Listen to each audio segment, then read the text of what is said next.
चलिए बेटा, तो आइए आज हम लोग चलते हैं माध्यमिक शिक्षा मंडल द्वारा जारी किए गए जो सॉल्यूशन चैप्टर है, जिसके हम लोग 20 क्वेश्चंस डिस्कस कर चुके हैं और अब चलते हैं क्वेश्चन नंबर 21 की तरफ से। ठीक है, जुड़े रहिए फ्यूजन एकेडमी के साथ। चलिए क्वेश्चन को डील करते हैं। क्या बोल रहा है बेटा? वांट ऑफ फैक्टर निकालिए। किसके लिए वांट ऑफ फैक्टर निकालना है भाई? बोला है कि एक स्ट्रॉन्ग इलेक्ट्रोलाइट है, नाम दिया है बेरियम हाइड्रोक्साइड, जो कि एक कंसनट्रेटेड सॉल्यूशन है। इसको जब ऐसे ही हम लोग डाइल्यूट करते हैं, ठीक है, इसके लिए वांट ऑफ फैक्टर निकालना है। बेरियम हाइड्रोक्साइड का फॉर्मूला ये रहा आपका। ठीक है, जैसे ही हम इसको क्या करेंगे बेटा, स्ट्रॉन्ग इलेक्ट्रोलाइट है क्योंकि बेरियम हाइड्रोक्साइड जब ये 100% अपना डिसोसिएट होगा किसी डाइल्यूट सॉल्यूशन में, तो ये कम्प्लीटली मतलब डिसोसिएट कैसे होगा? बेरियम +2 मैंने आपके लिए लिख देना यहाँ पे। ये देखिए बेरियम +2 आयन है और 2 टाइम्स OH माइनस आयन देंगे एक्वस सॉल्यूशन में। ठीक है, तो यहाँ पर आप चेक करिए वांट ऑफ फैक्टर के हिसाब से 1 मोल इसका बना, 2 मोल इसका बना, तो वांट ऑफ फैक्टर कितना निकल के आ जाएगा? 3। चलिए नेक्स्ट क्वेश्चन देखते हैं। क्वेश्चन नंबर 22 क्या कह रहा है बेटा? यहाँ पर देखिए question number 22, a certain temperature. देखिए एक निश्चित तापमान दे दिया गया यहाँ पर। इस पर हमको क्या करना है? ऑस्मोटिक प्रेशर जो कि हमारा क्या होता है? पाई, और कंसंट्रेशन जो कि मोल पर लीटर से डिनोट करते हैं, इसके ऊपर हमको क्या दिखाना है? ग्राफ खींचना है। तो बोल रहा है कि जो स्लोप होगा वो 291 R होगा। ठीक है, for a non ideal solution, एक किसी नॉन आइडियल सॉल्यूशन के लिए दिया गया है। What will be the temperature for measuring osmotic pressure? तो इसमें हमको क्या निकालना है? इसमें टेम्परेचर को नोन करना है। ठीक है, तो देखो ऑस्मोटिक प्रेशर का फॉर्मूला हमारे पास जनरली क्या होता है? Pi is equal to CRT। ठीक है, अब प्लॉट जो है देखो, पाई जो है वो पाई वर्सेस कंसंट्रेशन, पाई और कंसंट्रेशन के बीच में जो प्लॉट लिया गया है वो जनरली क्या होता है? लीनियर होता है स्लोप जो है RT का। हेंस तो RT इज इक्वल टू कितना निकला हुआ है? चेक करिए, क्वेश्चन में दिया है 291 R। ठीक है, यहाँ से T निकालेंगे तो क्या हो जाएगा बेटा? R, क्योंकि देखो गैस कांस्टेंट है। ठीक है, तो यहाँ पर T निकालेंगे, टेम्परेचर निकालेंगे अपना। ठीक है, तो क्या निकलेगा? इसमें से क्या करना है अपने को? देखो टेम्परेचर हमारा बेसिकली कितना होता है? 291 केल्विन।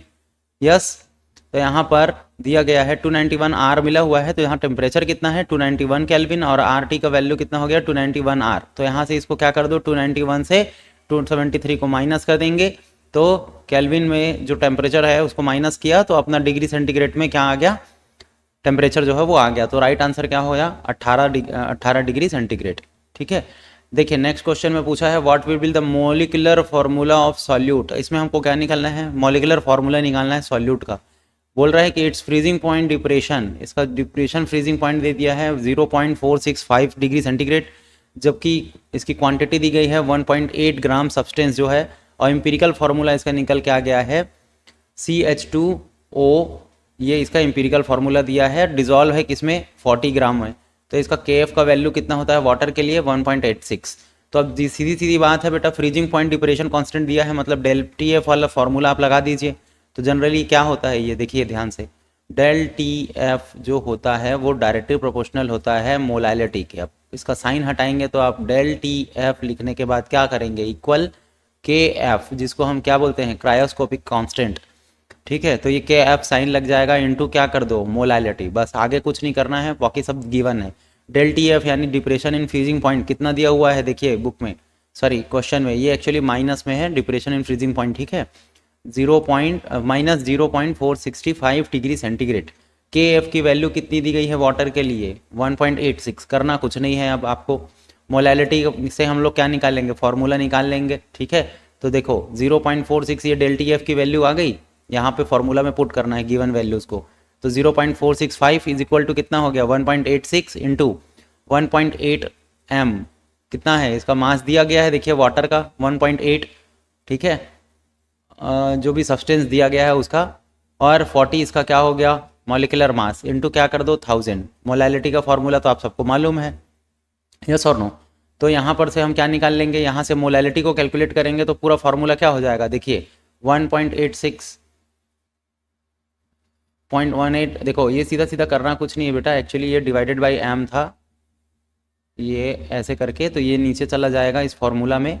तो यहाँ से फॉर्मूला बन करके आ गया क्या आपका? M is equal to 1.86 into ये नीचे आ जाएगा और ये ऊपर चला जाएगा। ठीक है, एक्चुअली ये क्या है? MB है। MB जो है वो नीचे रहेगा, मॉलिकुलर मास, MB मोलैलिटी।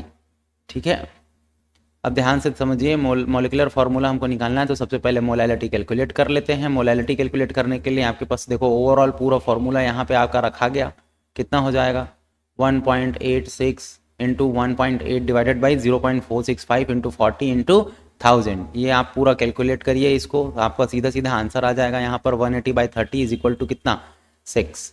ठीक है, अब ये इसमें दिया हुआ है CH2OH, एक्चुअली ये यहाँ पर कितना दिया हुआ है 6 दिया होगा, यहाँ पर हम n रखेंगे, कोई भी n है।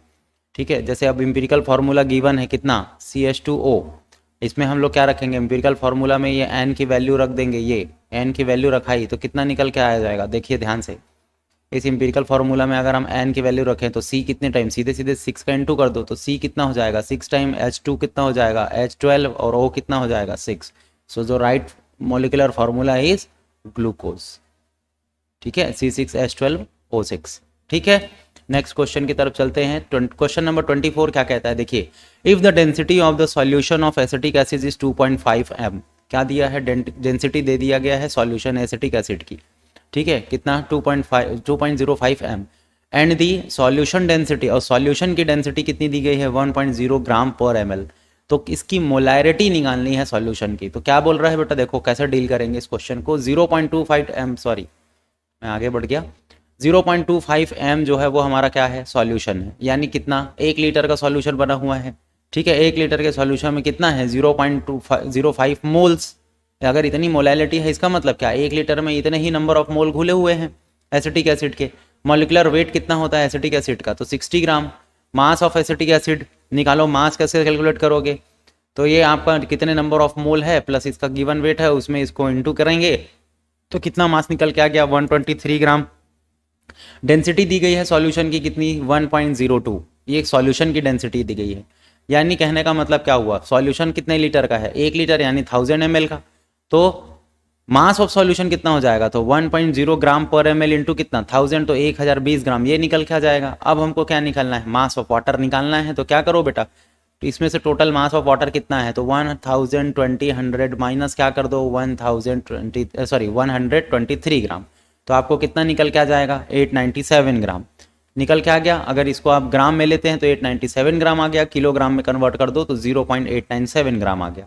सो इसकी मोलैलिटी आपको कितनी निकल के आ गई, मोलैलिटी जो दी गई है कितनी 2.05 मोल डिवाइडेड बाई 0.897, तो ये आपका आंसर आ गया 2.28 किलोग्राम में, कितने मोल पर किलोग्राम में। ठीक है, नेक्स्ट क्वेश्चन है 25।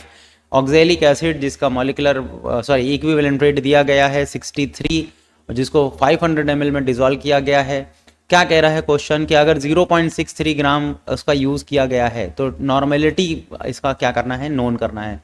तो सबसे पहले तो ऑक्जेलिक एसिड हम लोग को मालूम है, ऑक्जेलिक एसिड का फॉर्मूला क्या होता है C≡OH। ठीक है, ये ऑक्जेलिक एसिड हो गया आपका, इसको हम लोग शॉर्ट में लिख सकते हैं C2H2O4। ठीक है, ये इसका फॉर्मूला है जिसका मॉलिक्यूलर मास कितना दिया गया है, सॉरी इक्विवेलेंट रेट कितना दिया गया है 63, 500 ml में डिजोल्व है। 0.63 ग्राम अगर यूज़ किया गया है तो क्या करना है बेटा, नॉर्मेलिटी कैलकुलेट करना है बोल रहा है। ठीक है, तो नॉर्मेलिटी जो है वो जनरली क्या होता है, number of mole of equivalent पर लीटर सॉल्यूशन, कितने सॉल्यूट के कितने इक्विवेलेंट वेट जो है वो किस में डिजोल्व है, 1 लीटर सॉल्यूशन में डिजोल्व है। ऑक्जेलिक एसिड जिसका फॉर्मूला C2H2O4 जो कि मैंने बताया, हाइड्रेटेड फार्मूला में 2H2O भी लिख देंगे तो मॉलिक्यूलर मास निकल आ जाएगा इसका टोटल 126, यानी हमारा MB जो MB आया वो कितना आ गया 126। ठीक है, और इसमें क्योंकि देखो इसमें कितने हाइड्रोजन निकल रहे हैं 2H+ निकल रहे हैं, तो n फैक्टर के अकॉर्डिंग इसको 2 से डिवाइड कर दो तो कितना आ जाएगा ये 63 ग्राम। ठीक है, 63 ग्राम इक्विवेलेंट वेट दिया गया है। अब नॉर्मेलिटी का फॉर्मूला आपको पता है क्या होता है, normality WB into 1000 divided by MB into n factor, जिसको हम शॉर्ट में इक्विवेलेंट वेट कह सकते हैं, और इंटू हो जाएगा मास ऑफ द सॉल्यूशन। तो WB कितना दिया गया है 6.3 ग्राम, माफ़ी चाहूँगा 0.63 ग्राम, 0.63 ग्राम, चलिए 0.63 ग्राम हो जाएगा, इंटू क्या कर देंगे आप 1000 कर देंगे, डिवाइडेड बाय मॉलिकुलर मास कितना है 63, उसके बाद 1000 कर देंगे यहाँ पे, सॉरी ये 500 ml में डिजोल्व है इस तरीके से। अब इसको ओवरऑल आप कैलकुलेट करते हैं तो आपका आ जाएगा 0.2n का नॉर्मेलिटी। चलिए थैंक यू। नेक्स्ट क्वेश्चन में क्या बोल रहा है, एजियोट्रॉप सॉल्यूशन को क्या करना है, एक्सप्लेन करना है। एजियोट्रॉप सॉल्यूशन देखो बेसिकली होता क्या है कि एक azeotrope solution is mixture of substance that has the same concentration of vapour and fluid phase. ऐसे सॉल्यूशन को एजियोट्रॉप सॉल्यूशन कहेंगे जो कि क्या होगा, आपस में मिक्स होकर के बनेंगे, लेकिन साथ ही साथ क्या होना चाहिए बेटा, किसका किसका कंसंट्रेशन सेम होना चाहिए बोल रहा है, वेपर का और फ्लूइड का। इन दोनों ही फेज पर वेपर और फ्लूइड दोनों का कंसंट्रेशन क्या हो जाता है, सेम हो जाता है। तो ऐसे सॉल्यूशन, मिक्स्ड सॉल्यूशन को क्या कहते हैं, एजियोट्रॉप सॉल्यूशन कहते हैं। बेसिकली इसके मिक्सचर जो जनरली किसमें, इसमें दो कंटेंट होंगे, दोनों ही क्या होंगे, दो या दो से अधिक के लिक्विड हो सकते हैं। अगर किसी azeotrope solution mixture basically has constant और द सेम बॉइलिंग पॉइंट, अगर क्या कह रहा है कि इसमें अगर कोई एजियोट्रॉप सॉल्यूशन मिक्सचर जनरली उसमें क्या है, बॉइलिंग पॉइंट सेम है यानी कांस्टेंट हो गया, and the mixture vapour will also have the same composition as the liquid. यानी कहने का मतलब यहाँ पर ये हो रहा है बेटा कि एजियोट्रॉप सॉल्यूशन में बॉइलिंग पॉइंट क्या हो जाएगा, सॉल्यूशन का कांस्टेंट हो जाएगा, साथ ही साथ क्या हो जाता है, वेपर भी कांस्टेंट हो सकता है। कितने तरह के टाइप करके पूछा हुआ है तो इसमें बताएंगे आप। पहला तो होता है मिनिमम बॉइलिंग एजियोट्रॉप, ठीक है। दूसरा में आप देखेंगे, आगे चल के डिस्कस करते हैं इसको हम लोग, ठीक है, ये आगे लिखा हुआ है, ठीक है। सबसे पहले मिनिमम एजियोट्रॉप क्या होता है ध्यान से देखेंगे। देखो एजियोट्रॉप मिक्सचर में क्या होता है, अगर बॉइलिंग पॉइंट हाई है किसी कंस्टिट्यूएंट पार्टिकल की वजह से तो उसको हम क्या कहेंगे, maximum boiling of azeotrope solution. जैसे यहाँ पर वाटर जो है जनरली कितने में बॉयल हो जाता है, 100 डिग्री सेंटीग्रेड यानी 373 केल्विन में। वहीं अगर हाइड्रोक्लोरिक एसिड को देखोगे तो वो कितने में होता है, 188 केल्विन में। वहीं अगर इनके दोनों को एजियोट्रॉप देख लें तो ये जनरली हो जाता है 383 केल्विन में। Which is a boiling point is greater than the constituent. जब इन दोनों को मिला भी दें तो भी उससे ज़्यादा का ये क्या हो रहा है, बॉइलिंग पॉइंट शो कर रहा है, ठीक है, ये कहा गया है, ठीक है। यहाँ पर कुछ देखिए एजियोट्रॉप सॉल्यूशन के एग्जांपल दिए गए हैं, कौन कौन सा है। यहाँ पर अगर हम सेपरेशन करते हैं वाटर और आइसोब्यूटेनॉल का, डिहाइड्रेशन ऑफ इथेनॉल करते हैं, तो ये सारे क्या हैं, एजियोट्रॉप सॉल्यूशन है। सेपरेशन ऑफ साइक्लोहेक्सेन और बेंजीन, साइक्लोहेक्सेन और बेंजीन का भी सॉल्यूशन एक तरह से क्या है, एजियोट्रॉप सॉल्यूशन है। दूसरे में आते हैं हम लोग किस पे, maximum boiling azeotrope solution. Maximum boiling point होगा सिमिलरली और पॉजिटिव एजियोट्रॉप, इसको हम क्या कहेंगे, positive azeotrope. Similarly an azeotrope mixture has a boiling point lesser than its constituents is also is known as minimum boiling azeotrope। अच्छा ठीक है, तो यहाँ पर हमको क्या करना है बेटा, यहाँ पर देखो क्या कह रहा है कि सिमिलरली एजियोट्रॉप मिक्सचर है that has boiling point is lesser than its constituent particle, जिसकी बॉइलिंग पॉइंट उसके उसमें कंस्टिट्यूएंट पार्टिकल जो सॉल्यूशन में मिले हैं उससे कम होगी, तो उसको हम क्या कहेंगे, मिनिमम बॉइलिंग पॉइंट एजियोट्रॉप।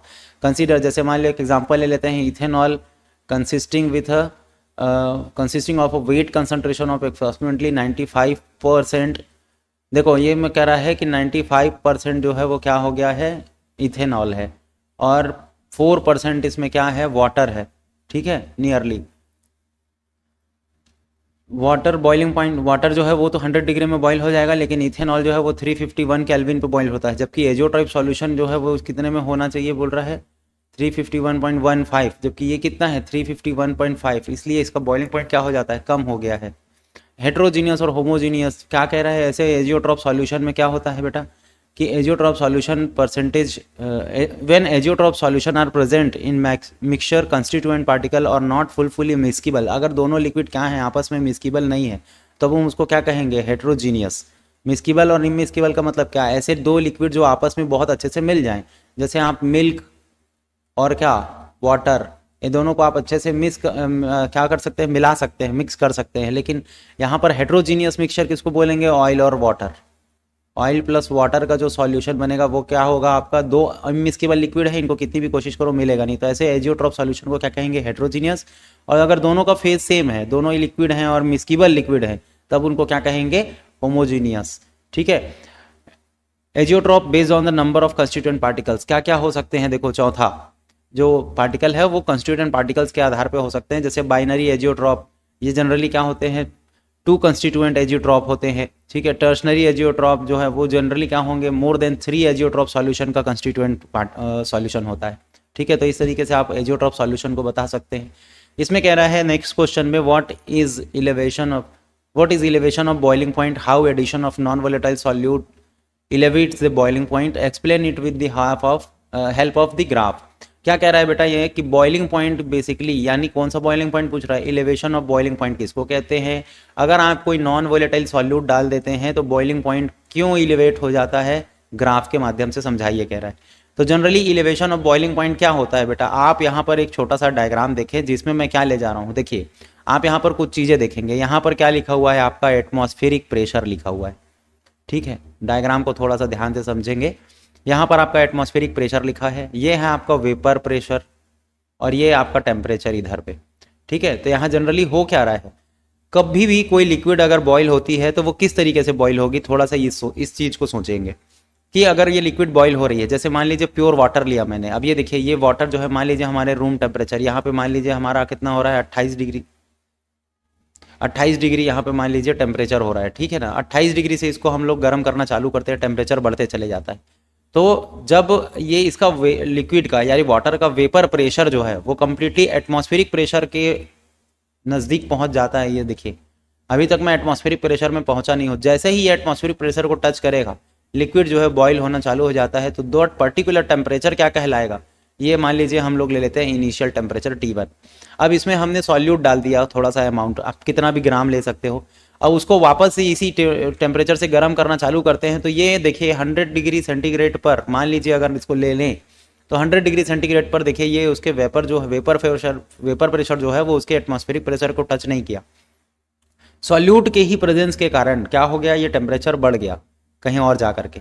तो यहाँ पर जो देखिए ये हमारा जो दूसरा टेम्परेचर आया ये हमारा हो गया T2। अब इन दोनों के बीच में जो डिफरेंस आया वो हो गया T2 माइनस T1 या फाइनल माइनस इनिशियल, तो आपका कहलाएगा डेल TF, सॉरी हाँ ये बॉइलिंग पॉइंट डेल TB लिखेंगे, सॉरी इसको बॉइलिंग पॉइंट में एलिवेशन हो रहा है, बॉइलिंग पॉइंट इसका बढ़ गया। अब यहीं पर ध्यान से समझिएगा आप छोटी सी चीज़ें, क्या छोटी सी चीज़ें हैं कि बॉइलिंग पॉइंट क्यों बढ़ा, तो वो किसकी वजह से बढ़ रहा है, सॉल्यूट की वजह से। जितना ज़्यादा, जैसे अभी यहाँ पर कितना आया, मान लीजिए इसको थोड़ी देर के लिए हम लोग ले लेते हैं, पहले इनिशियल टेम्परेचर में 110 आया, दूसरे में आ गया मान लीजिए 120, तो दोनों के बीच में जब डिफरेंस निकालेंगे तो फाइनल से माइनस कर दो इसको इनिशियल को, तो 20 डिग्री का डिफरेंस आया बॉइलिंग पॉइंट पे। क्यों बढ़ा, सॉल्यूट की वजह से बढ़ा। अगर हम और सॉल्यूट डाल देंगे तो बॉइलिंग पॉइंट और बढ़ जाएगा। इसका ओवरऑल सीधा सीधा फॉर्मूला क्या हो जाता है, del TB is directly proportional to molality, और वी कैन से यहाँ पे देखो इसका साइन हटाएंगे तो क्या आ जाएगा, थोड़ा नीचे बना लेते हैं इसको बेटा, del TB is equal to K, एक कॉन्स्टेंट लग जाएगा और बॉइलिंग पॉइंट है इसीलिए इसको KB लिखेंगे, इनटू क्या हो जाएगा मोलैलिटी। अब आप सबको मालूम है मोलैलिटी का फॉर्मूला क्या होता है, तो मोलैलिटी का फॉर्मूला होता है WB into 1000 divided by molecular mass of the solute into Ma, और यहाँ पर अगर n फैक्टर लगा दो तो ये बन जाएगा इक्विवेलेंट वेट। तो ओवरऑल आपका मोलैलिटी का फॉर्मूला आ गया WB into 1000 divided by equivalent weight, sorry molality लिख रहे थे, माफ़ी चाहूँगा, हाँ ये ठीक है, मतलब ये मॉलिकुलर मास और ये लिख देंगे आप Ma। तो ये मोलैलिटी का फॉर्मूला आ जाएगा और इससे आप क्या कर सकते हैं, इजीली हम मोलैलिटी देखो डेल TF के थ्रू इसका कैलकुलेट कर सकते हैं। और मोलैलिटी के फार्मूला से अगर हम देखें तो देखिए ये यहाँ पर MB लिखा हुआ है, तो इससे हम MB भी कैलकुलेट कर सकते हैं। MB आप यहाँ ले जाइए और M को यहाँ ले आइए, तो MB इज इक्वल टू कितना हो जाएगा, WB into 1000 divided by WB, sorry del TB into Ma, ठीक है, ये है इसका फॉर्मूला ओवरऑल। चलिए right down the 3 properties between ideal solution and non ideal solution कह रहा है। Ideal solution non ideal solution के साथ देखिए प्रॉपर्टीज के थ्रू देखते जाएंगे हम लोग। तो पहले तो देखते हैं राउल्स लॉ। तो हाँ, आइडियल सॉल्यूशन क्या करता है, सबसे पहले लिखेंगे आइडियल सॉल्यूशन राउल्स लॉ को फॉलो करता है, जबकि नॉन आइडियल सॉल्यूशन क्या नहीं करता, do not obey the Raoult's law. Molecular interaction कैसा होता है, इंटरमॉलिकुलर इंटरेक्शन जो है होता है इनमें इंटरेक्शन बिटवीन सॉल्यूट और सॉल्वेंट में, वो जनरली क्या होगा, सेम होगा, है ना, जैसा कि प्योर कंपाउंड में होता है एग्जैक्ट वैसा ही होगा। जबकि यहाँ पर क्या होता है, इंटरमॉलिकुलर इंटरेक्शन जो होगा सॉल्यूट और सॉल्वेंट के बीच में, वो जनरली क्या हो जाता है, उनके प्योर स्टेट से as per the pure state जब वो आपस में मिक्स होंगे तो वीकर हो जाता है या तो फिर स्ट्रॉन्गर हो सकता है। इसमें दोनों ही केस हो सकता है, या तो वीक हो सकते हैं या तो स्ट्रॉन्ग हो सकते हैं। द टोटल वेपर प्रेशर जो होगा वो हमारा क्या होगा, जनरली ध्यान से देखेंगे वेपर प्रेशर में क्या अंतर आएगा, टोटल वेपर प्रेशर जो होगा वो राउल्ट लॉ के प्रेडिक्शन के अकॉर्डिंग ही होगा, जबकि यहाँ पर क्या होगा, यहाँ पर वो बढ़ सकता है या घट सकता है, ठीक है, वेपर प्रेशर। आगे चलते हैं, अंतर तो वैसे केवल 3 ही पूछे गए हैं, लेकिन मैं आपको और ज़्यादा बता देता हूँ यहाँ पे।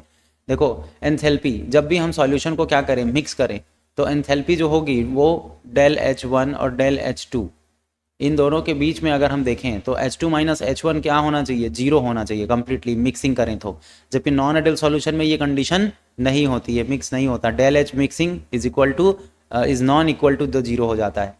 वॉल्यूम वैसे ही, अगर वॉल्यूम अभी V1 है तो इनिशियल वॉल्यूम V2 होने के बावजूद वॉल्यूम में कोई चेंज नहीं होना चाहिए, है ना, तो del V mix is equal to zero, जबकि नॉन आइडियल सॉल्यूशन में क्या नहीं होता, del V mix is equal to is non equal to the zero. Separation components में अगर हम चेक करें तो components can be separated by, इसको जनरली आइडियल सॉल्यूशन को कैसे डिनोट कर सकते हैं, फ्रैक्शनल डिस्टिलेशन से, जबकि कंपोनेंट्स जो है इसमें फ्रैक्शनल डिस्टिलेशन से इजीली अलग नहीं होते हैं नॉन आइडियल सॉल्यूशन में, ठीक है। चलिए नेक्स्ट क्वेश्चन की तरफ चलते हैं। क्वेश्चन नंबर 29 कहता है कि हेनरी का लॉ क्या है।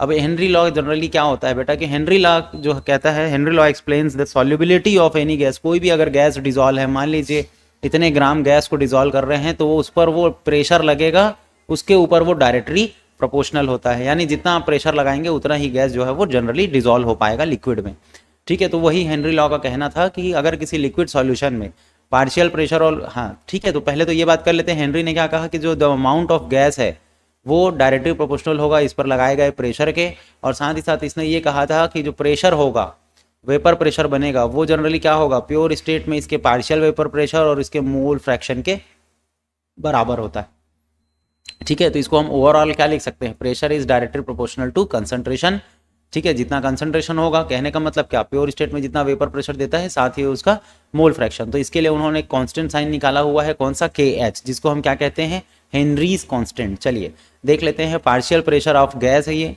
ठीक है, जो P है वो हमारा क्या हो गया, पार्शियल प्रेशर ऑफ गैस है, एटमॉस्फेयर एबो द लिक्विड। C क्या हो गया, इसका कंसंट्रेशन हो गया, जितना गैस डिजॉल्व है, और KH इसमें क्या हो गया, हेनरी लॉ का कांस्टेंट हो गया। कुछ एप्लीकेशंस अगर देख लें हेनरी लॉ के, क्योंकि वो भी पूछा है क्वेश्चन में, इंपॉर्टेंट एप्लीकेशंस बताइए। तो जनरली आप लोगों ने देखा होगा कि हाइपोक्सिया जो होता है वो जनरली इसको क्या होता है, लो ऑक्सीजन कंसंट्रेशन जब हो जाता है ब्लड में और टिश्यू में, तब हम हेनरी लॉ को यूज़ करते हैं, मतलब हेनरी लॉ इसको मतलब एक्सप्लेन करता है। It is also applied for during diving, जब हम नीचे गहराई में जब गोताखोर लोग जब जाते हैं, स्कूबा डाइवर्स लोग, तो नीचे जाए प्रेशर बहुत ज़्यादा बढ़ता है, एटमॉस्फेरिक प्रेशर, जिसके कारण हमारी बॉडी में गैस की कमी होती है, तो यहाँ भी हेनरी का लॉ ही जो है वो एप्लीकेबल होता है। सेम एज वेल ये देखिए आपका लिखा हुआ है, स्कूबा डाइवर्स के लिए, ब्रीदिंग के लिए, हाई प्रेशर एरिया में ये जनरली बहुत काम आता है, ठीक है। इसीलिए एयर के साथ किसको मिला दिया जाता है, हीलियम को। वहीं अगर सॉफ्ट ड्रिंक की बात करें तो आप लोगों ने सॉफ्ट ड्रिंक्स तो देखी होगी, कोका कोला सब लोग पीते होंगे। मान लीजिए कंटेनर में कोका कोला भरा हुआ है, तो आपने देखा होगा कि इसका टेम्परेचर जो है वो जनरली क्या कर दिया जाता है, लो, ताकि जो गैस के मॉलिक्यूल हैं वो दूर दूर ना हो, वो क्या हो जाएं, पास पास आ जाएं और लिक्विफाई हो करके गैस में रहें, और इसीलिए टेम्परेचर को गिराया जाता है और हाई प्रेशर के साथ इसमें गैस यानी कार्बन डाइऑक्साइड को डाला जाता है, ठीक है। तो ये क्वेश्चन बहुत इंपॉर्टेंट है, हेनरी लॉ से रिलेटेड, इसके एप्लीकेशन ऑलमोस्ट पूछे ही जाते हैं।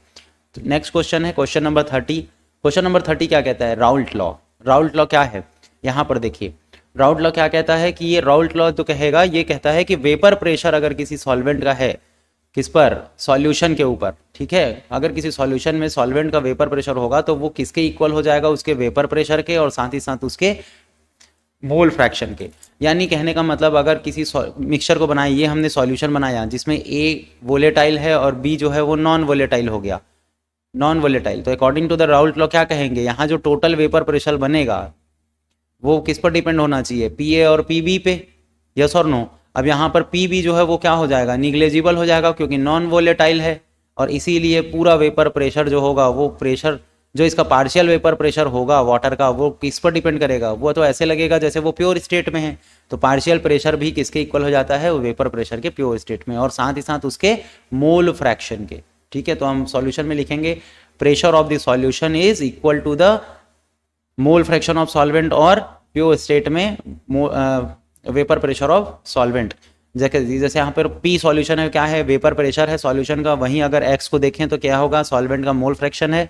और पी नॉट है एक्चुअली, ये एक्चुअली ऐसे लिखा हुआ था पी नॉट ए, तो पी नॉट ए क्या हो जाएगा, vapour pressure of pure solvent हो जाएगा। नेक्स्ट क्वेश्चन की तरफ चलते हैं। क्या कह रहा है, freezing point, what is freezing depression, depression in freezing point क्या है। सेम जैसे अभी हम लोग इलेवेशन एंड बॉइलिंग पॉइंट देखे, जैसे मान लीजिए एक ग्राफ देखते हैं इसका, ठीक है, इस तरीके से यहाँ पर हमारा सॉल्यूशन है, देखिए 28 डिग्री सेंटीग्रेड पर ये हमारा सॉल्यूशन है और ये हमारा 0 डिग्री सेंटीग्रेड है। प्योर सॉल्वेंट को हम लेके आते हैं तो जनरली वाटर जो है वो हमारा प्योर इस 0 डिग्री सेंटीग्रेड पर क्या हो जाएगा, जम जाएगा 0 डिग्री सेंटीग्रेड पर, ठीक है। ये हमारा क्या आ गया, T1 है ओरिजिनल, जो हम प्योर सॉल्वेंट के लिए लेते हैं। अब हमने इसमें क्या डाल दिया, इथिलीन ग्लाइकॉल, आप लोगों ने नाम सुना होगा इथिलीन ग्लाइकॉल, ठीक है। इथिलीन ग्लाइकॉल जो वो ठंडे देशों में, ठंडे प्रदेशों में जो गाड़ियाँ चलती है उसके किस में काम आती है, उसके कार्बोरेटर में जो वाटर रहता है उसको जमने से रोकता है। यानी सॉल्यूट को आप डाल देते हो तो वो क्या करेगा, इस प्योर सॉल्वेंट को, देखो ये क्या है आपका प्योर सॉल्वेंट, और यहाँ पर मैं क्या ले रहा हूँ, यहाँ पर मैं सॉल्यूशन ले रहा हूँ जिसमें सॉल्यूट मिल चुका है, तो इसको ले रहा हूँ तो ये 0 डिग्री सेंटीग्रेड में देखिए इसको जमने नहीं दे रहा है, ठीक है ना। ये पॉइंट को और नीचे ले चलेगा, -10 -20 के लगभग ले चलता है।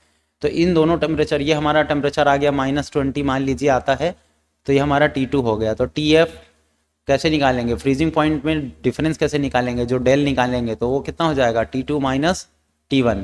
तो यहाँ से आपको डेल TF मिल जाएगा। अब वो जो डेल TF होता है इसे ही हम क्या कहते हैं, molar depression of freezing point, ठीक है, डिप्रेशन इन फ्रीजिंग पॉइंट, जो कि आपको माइनस में देखने को मिलेगा सॉल्यूट की वजह से। तो हम कह सकते हैं कि जो फ्रीजिंग पॉइंट होगा वो डायरेक्टली प्रोपोर्शनल हो जाता है किसके, मोलाइलिटी के। सो हम यहाँ पर लिख सकते हैं del TF is equal to, एक कांस्टेंट लगा देंगे K, क्योंकि फ्रीजिंग पॉइंट है इसलिए KF लिख देंगे, और इसका इंटू कर देंगे मोलल। तो KF यहाँ पर क्या है, molal elevation, sorry molal depression of in freezing point constant, जब इसको क्या कहते हैं, क्रायोस्कोपिक कांस्टेंट भी कहते हैं। अब यहाँ से आप मोलैलिटी का फॉर्मूला तो पता है, WB into 1000 divided by MB into MA, ठीक है। तो ये मोलैलिटी का फॉर्मूला हो गया। तो अपना ओवरऑल फॉर्मूला बन जाएगा del TF is equal to KF WB into 1000 divided by MB into MA, ठीक है। यहाँ से आप मॉलिकुलर मास इस फॉर्मूला से निकाल सकते हैं इजीली। मॉलिकुलर मास निकालने के लिए MB को यहाँ ले आइए और डेल TF को यहाँ ले आइए। तो ये है आपका डिप्रेशन इन फ्रीजिंग पॉइंट, ठीक है। ये आपको दिया गया है इसमें मॉलिकुलर मास डिटर्मिनेशन का, तो इसका सीधा सीधा फॉर्मूला है। देखिए अभी जो ये फॉर्मूला बना है उसी से हम MB कैलकुलेट कर सकते हैं। तो MB इज इक्वल टू क्या हो जाएगा, देखिए KF WB into 1000 divided by del TF into MA, ये आपका मॉलिकुलर डिटर्मिनेशन हो गया, ठीक है। नेक्स्ट, तो यहाँ पर देखिए कह रहा है कुछ क्वेश्चंस दिए हुए हैं इसमें, एज्यूमिंग कंप्लीट डिसोसिएशन, ये कह रहा है कि कुछ सॉल्यूशन दिए गए हैं, जैसे शुगर सॉल्यूशन दिया गया है 0.1 m एक्वस में, 0.1 m NaCl सॉल्यूशन दिया है और BaCl2 सॉल्यूशन दिया गया है 0.1 m। अगर इनका कंप्लीट डिसोसिएशन मान भी लिया जाए तो क्या रहा है कि नीचे कुछ क्वेश्चंस लिखे हैं उसके आंसर दो। तो इसमें पहला क्वेश्चन दिया गया है, अगर टेम्परेचर सबका क्या हो जाए, कांस्टेंट हो जाए, तो वेपर प्रेशर सबसे ज़्यादा किसका कम होगा, ये कह रहा है। तो देखो क्या कह रहा है बेटा, फर्स्ट क्वेश्चन में हमको क्या लिखना है आंसर। हम जानते हैं कि जैसे जैसे क्या होगा, आयन के नंबर में वृद्धि होगी, जैसे जैसे नंबर ऑफ आयन्स बढ़ेंगे किसके, नॉन वोलेटाइल सॉल्यूट के, तो जैसे जैसे नंबर बढ़ते जाते हैं, आयनों की संख्या बढ़ेगी तो वेपर प्रेशर में कमी आनी चालू हो जाती है। अब क्योंकि सोडियम क्लोराइड टूटा तो कैसे टूटा है, देखो सोडियम क्लोराइड टूटेगा तो Na+ में टूटा और Cl- में टूटा, जबकि बेरियम क्लोराइड कैसे टूट रहा है, ये टूट रहा है Ba+2 में और 2 टाइम्स Cl- बना रहा है, यानी ये टोटल 3 मोल बना रहा है, 3 आयन बन रहे हैं इसमें, जबकि यहाँ पर सिर्फ 2 ही आयन बन रहे हैं। इसीलिए ज़्यादा संख्या किसकी हुई, आयनों की, बेरियम क्लोराइड की, तो इसका वेपर प्रेशर जो है वो जनरली कम बनेगा। दूसरे कंडीशन में पूछता है कि बॉइलिंग पॉइंट सबसे ज़्यादा मिनिमम किसका होगा अगर एटमॉस्फेरिक प्रेशर को सेम रख दें, तो ये भी बात वही है कि बॉइलिंग पॉइंट भी क्या होगा, elevation of solution is directly proportional to the molality. Elevation of boiling point जो होता है, बॉइलिंग पॉइंट कब बढ़ेगा, वो एक कोलिगेटिव प्रॉपर्टी है जो किस पर डिपेंड करती है, सॉल्यूट के मोलैलिटी पे। Solute particles in the solution 0.1 m solution को अगर देखें सोडियम क्लोराइड के, तो यहाँ पर हाईएस्ट बॉइलिंग पॉइंट होगी। क्यों, क्योंकि सोडियम के कितने 2 ही आयन डिजोल्व हो रहे हैं, देखो ठीक है, जबकि ग्रेटर नंबर में कौन आया, ग्रेटर सॉल्यूट पार्टिकल में BaCl2 सॉल्यूशन आएगा, जिसमें क्या है generally second highest boiling point जो है वो BaCl2 का हो जाएगा, क्योंकि 3 मॉलिक्यूल जो है वो जनरली यहाँ पर आयन में डिसॉल्व हो रहे हैं Ba+2 और Cl- में। नेक्स्ट क्वेश्चन की तरफ चलते हैं तो देखेंगे 0.1 m ग्लूकोज अगर है, ठीक है, तो ये 0.1 m ग्लूकोज, जब ग्लूकोज ले लो C6H12O6 या फ्रक्टोज ले लीजिए C6H12O6। अब जनरली हमको पता है कि ये क्या है, नॉन इलेक्ट्रोलाइट है। अब नॉन इलेक्ट्रोलाइट है इसीलिए ये आयनाइज तो होंगे नहीं, सबसे पहली बात डिसोसिएट तो होंगे नहीं कंप्लीटली आयनों में, इसीलिए सबसे कम बॉइलिंग पॉइंट जो है वो ग्लूकोज का होगा। ठीक है, समझ में आ गया। नेक्स्ट क्वेश्चन की तरफ चलते हैं तो क्वेश्चन नंबर 3 में क्या कह रहा है कि कौन सा बॉइलिंग पॉइंट सबसे ज्यादा, किसका बॉइलिंग पॉइंट सबसे ज्यादा होगा अगर 1 एटमॉस्फेरिक है, 1 atm अगर एटमॉस्फेरिक प्रेशर है तो किसका बॉइलिंग पॉइंट सबसे ज्यादा हो जाएगा इन तीनों में। तो वापस से वही चलते हैं बेटा, वही इलिवेशन ऑफ बॉइलिंग पॉइंट वापस से क्या है, कोलिगेटिव प्रॉपर्टी है जो कि उसकी मोलैलिटी पर डिपेंड करेगा। तो सोडियम क्लोराइड का तो 2 ही आयन है, यस और नो, तो जनरली क्या होगा इसमें सबसे हाईएस्ट बॉइलिंग पॉइंट हो जाएगी। लीडिंग सेकंड नंबर में वापस आते हैं तो बेरियम क्लोराइड में ही आएंगे क्योंकि इसका सेकंड हाईएस्ट बॉइलिंग पॉइंट होगा। और तीसरे नंबर में हम वापस बात करेंगे कि ग्लूकोज जो है वो नॉन इलेक्ट्रोलाइट होने के कारण कंप्लीटली डिसोसिएट नहीं होगा, तो सबसे कम बॉइलिंग पॉइंट किसका होने वाला है, ग्लूकोज का। तो मैक्सिमम किसका हुआ, सबसे पहला सोडियम क्लोराइड का, दूसरा क्या उसका होगा बेरियम क्लोराइड का, और बाद में फिर ग्लूकोज या शुगर का होगा, ग्लूकोज या फ्रक्टोज आप अगर चाहें तो ले लीजिए। ठीक है, चौथे क्वेश्चन में क्या कह रहा है चलिए देखते हैं। चौथा क्वेश्चन कहता है कि ऐसा कौन सा ऑर्डर है ना, वेपर प्रेशर डिक्रीजिंग ऑर्डर में कौन सा वेपर प्रेशर में सबसे कम बनाएगा, कौन सबसे ज्यादा बनाएगा। तो वेपर प्रेशर भी किसका फॉर्मूला है, कोलिगेटिव प्रॉपर्टी होती है एक। राउट लॉ के अकॉर्डिंग क्या होता है, vapour pressure generally solution is directly proportional to the mole fraction. Mole Raoult law के अगर चले, राउट लॉ के हिसाब से तो जो सॉल्यूशन का वेपर प्रेशर होगा वो उसके मोल फ्रैक्शन पर डिपेंड करता है। मोल फ्रैक्शन मतलब क्या, 0.1 m है सॉल्यूशन, तो sodium chloride would have lower vapour pressure, क्यों, क्योंकि जितने नंबर ऑफ मोल होंगे उतना ही वेपर बनेगा। अब इसके तो बेचारे के सिर्फ 2 ही आयन बन रहे हैं तो सबसे कम इसका वेपर बनेगा। दूसरे कंडीशन में BaCl2 है ना, जो कि क्या है 2 आयन कम से कम कैरी कर रहा है। ठीक है, सोडियम क्लोराइड का क्या है 2 आयन, जबकि बेरियम क्लोराइड का क्या होता है 3 आयन, 3 आयन कंसीडर करता है। सो BaCl2 का क्या होगा, हायर कंसंट्रेशन जो है वो BaCl2 का है क्योंकि 3 आयन है सॉल्यूशन में, जबकि सोडियम क्लोराइड का 2 ही आयन है। तो इस कंडीशन में अगर हम देखें तो डिक्रीजिंग ऑर्डर अगर वेपर प्रेशर में देखें तो क्या हो जाएगा, पहले बेरियम क्लोराइड आएगा, इसका वेपर प्रेशर सबसे हाई होगा, बाद में सोडियम क्लोराइड आएगा। ठीक है, चलिए नेक्स्ट क्वेश्चन में कहा है 8 ग्राम सोडियम हाइड्रोक्साइड है जो कि 250 ml वाटर में डिसॉल्व है। तो हमको क्या निकालना है, इसका मोलैरिटी निकालना है। तो देखो पहला तो गिवन वेट ले लेते हैं बेटा, अगर हम गिवन वेट लें तो वॉल्यूम WB कितना दिया हुआ है 8 ग्राम। कंपाउंड कौन सा है, तो मॉलिक्यूलर मास निकालना है, तो कंपाउंड दिया हुआ है सोडियम क्लोराइड सोडियम हाइड्रोक्साइड, तो जनरली इसका मास होता है 40, 250, वॉल्यूम कितना दिया हुआ है 250 ml, तो इसका सीधा सीधा मोलैरिटी निकालना है। तो क्या हो गया formula, capital M is equal to क्या हो गया, given weight of solute into 1000 divided by MB into volume. तो आपका सीधा सीधा फॉर्मूला आ गया बेटा, यहाँ पर 8 ग्राम क्वांटिटी दी गई है, इंटू कर देते हैं 1000 डिवाइडेड बाई मॉलिक्यूलर मास कितना दिया हुआ है 40, इंटू कितना कर देंगे 250।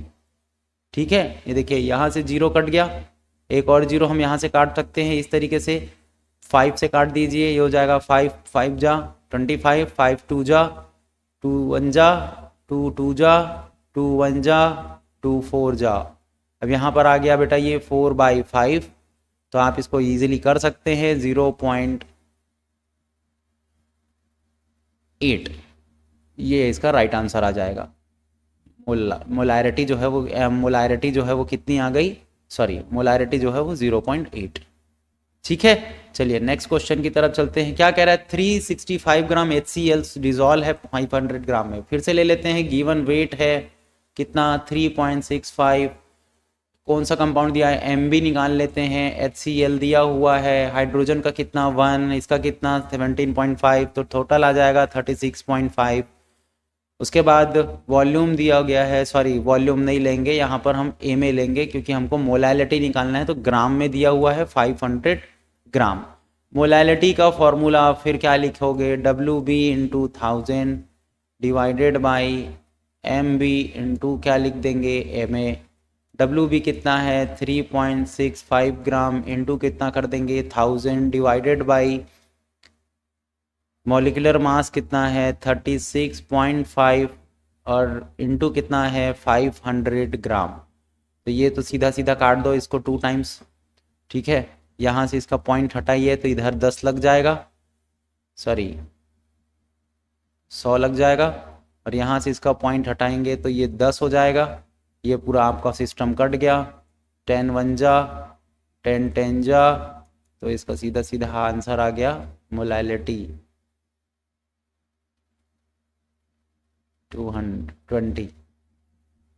20 मोल का सॉल्यूशन है। एक बार फिर से चेक कर लेते हैं बेटा इसको। 3.6 ग्राम है, ठीक है, 3.6 gram into 1000 divided by 36.5 into 500, ठीक है। पहले पॉइंट हटा ही लेते हैं, यहाँ से आ जाएगा 10 और इधर आ जाएगा 100, ठीक है। तो ओवरऑल 365 कट गया यहाँ से 1000 और 2 को तो काट ही सकते हैं ऐसे करके, एक बचा, इधर से काट देते हैं और एक इधर से काट देते हैं।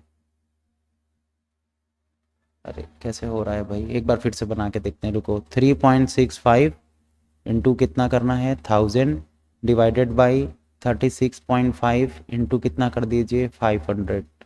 ये तो 2 जा में चला गया। अभी इसका पॉइंट हटाते हैं तो नीचे आ जाएगा 100, इसका पॉइंट हटाते हैं तो ऊपर चले जाएगा 10, तो 10 1 जा 10 10 जा। कैसे हर बार अलग अलग आंसर आ रहा है भाई। सही, ये सही है। अभी 0.2, सॉरी ये कितना आ जाएगा 0.2 जो है वो इसकी मोलैलिटी हो जाएगी, ठीक है। तो 35 नंबर क्वेश्चन हमारा क्या कहता है बेटा, ध्यान से, सॉरी 35 नंबर का जो क्वेश्चन है वो कहता है कि मोल फ्रैक्शन कैलकुलेट करिए किसका, इथिलीन ग्लाइकॉल का। इथिलीन ग्लाइकॉल का करना है, जबकि 20% क्या है मास बाय सॉल्यूशन है। तो हम मान लेते हैं कि 100 ग्राम का हमारा सॉल्यूशन है, जिस पे 20% तो ये दे ही दिया है, यानी 20 ग्राम क्या हो गया हमारे पास इथिलीन ग्लाइकॉल है, ठीक है। ये इथिलीन ग्लाइकॉल है, ठीक है। अब हम आ जाते हैं, देखिए 100 ग्राम में अब 20 ग्राम इथिलीन ग्लाइकॉल है, तो मोलर मास निकाल लेते हैं इथिलीन ग्लाइकॉल का। तो देखिए इसका फॉर्मूला कितना होता है, तो ये हो जाएगा C2H6O2, ठीक है। ये इससे फॉर्मूला निकल आएगा, देखो ये हो जाएगा 20 12 2 जा 2, ये हो जाएगा हाइड्रोजन का सीधा 6 लिख दे रहे हैं, 6 हाइड्रोजन का, और ये हो जाएगा 16 2 जा 2, तो कितना हो गया 24 + 6 + 18, सॉरी 32, ठीक है। तो ये आ जाएगा आपका ओवरऑल कितना 62 ग्राम। 62 ग्राम आने के बाद इसमें क्या करोगे, इसका मोल निकाल लो। तो कितना निकालोगे, 20 ग्राम तो हमारा इथिलीन ग्लाइकॉल है, तो WB divided by MB, molecular mass मिल गया हमको, तो 20 डिवाइडेड बाई क्या कर दो 63 कर दे, सॉरी 62 कर दीजिए, तो मोलैलिटी आपकी निकल के आ गई 0.32 मोल। नेक्स्ट में क्या करना है, अगर 80 ग्राम कंटेंट्स वाटर है, देखिए क्योंकि अगर 20 ग्राम ये है तो 80 ग्राम ही हमारा क्या निकल के आ गया, वाटर निकल के आ गया, तो वाटर का भी मोल निकाल लेते हैं कितने मोल हैं, ठीक है। सो 80 डिवाइडेड बाई क्या कर दो 18, वाटर का कितना होगा 18 होगा, ठीक है। तो यहाँ से 4.44 मोल आ गया।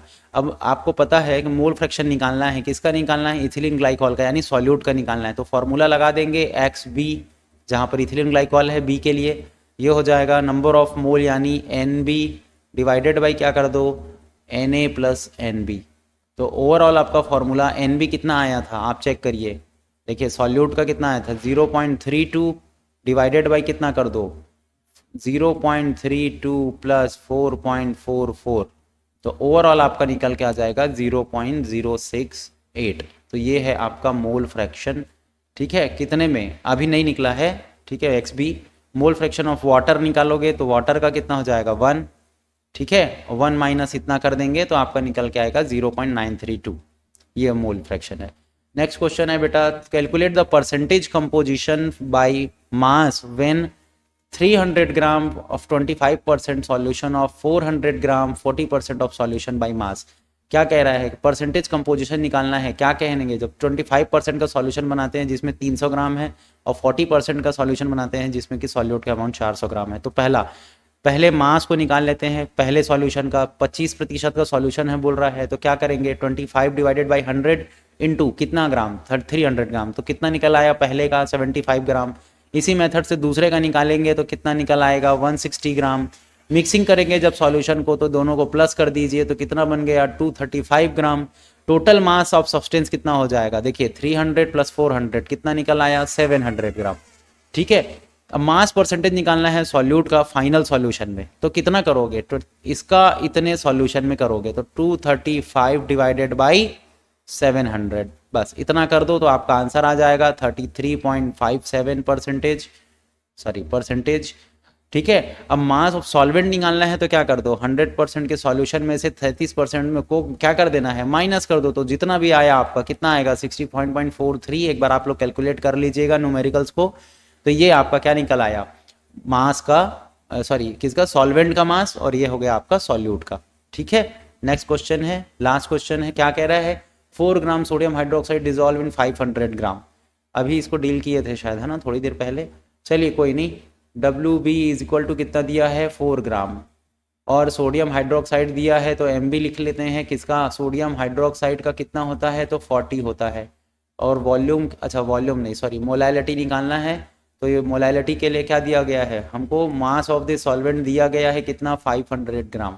तो अभी निकाले थे सेम उसी फार्मूला से हमको मोलैलिटी निकालनी है, तो molality is equal to WB into कितना हो गया 1000 डिवाइडेड बाई MB इंटू कितना कर देना है MA। ठीक है, तो WB कितना दिया है बेटा 4 ग्राम इंटू कितना कर दो 1000 डिवाइडेड बाई मॉलिकुलर मास कितना है 40 और इंटू कितना कर देंगे 500। ठीक है, तो ये सीधा सीधा 2 हो गया, और ये सीधा सीधा कितना हो गया 10 हो गया, और ये कितना हो जाएगा 2 1 जा 2 5 जा, यानी कितना आंसर आया आपका 1/5 यानी क्या 0.2। सो ये इसका राइट आंसर। ठीक है, चलिए thank you so much guys. तो आज का हमारा यहाँ पर जो PPT होता है वो ख़त्म हो गया यहाँ पे। नेक्स्ट हम बात करेंगे अगले चैप्टर की, जो कि अगला चैप्टर हमारा कौन सा होगा, हम अब अगले चैप्टर में पढ़ेंगे बेटा इलेक्ट्रोकेमिस्ट्री के बारे में। इलेक्ट्रोकेमिस्ट्री के क्वेश्चंस डील करेंगे। Thank you so much for listening me guys, have a wonderful day, take care.